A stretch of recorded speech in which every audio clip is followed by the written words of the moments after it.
বেশ কিছুদিন ধরে মন চাইছিল একটু দক্ষিণেশ্বর যাব, ভালো করে পুজো দেবো। যখনই প্ল্যান করি কিছু না কিছু থাকে, আর যাওয়া হয় না।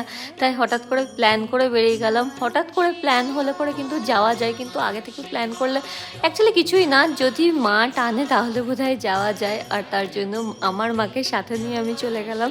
আর সেদিন ছিল হচ্ছে শিবরাত্রি। যাই হোক, ওখানে তো পুজো দিয়েইছি, সাথে করে আমি আমার পাড়াতে এসে আমার যেখানে বাড়ি আর কি, সেখানে যে দুর্গা মন্দির আছে সেখানে গিয়েও পুজো দিয়ে এসেছি।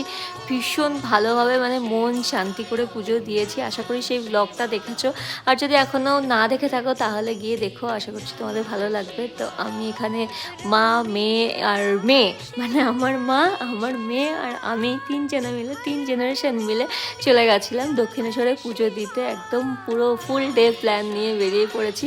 আর যদি ব্লগটা না দেখে থাকো দেখে নিও, আর এই শর্টসটা ভালো লাগলে লাইক করতে একদম ভুলো না। Take care, bye by.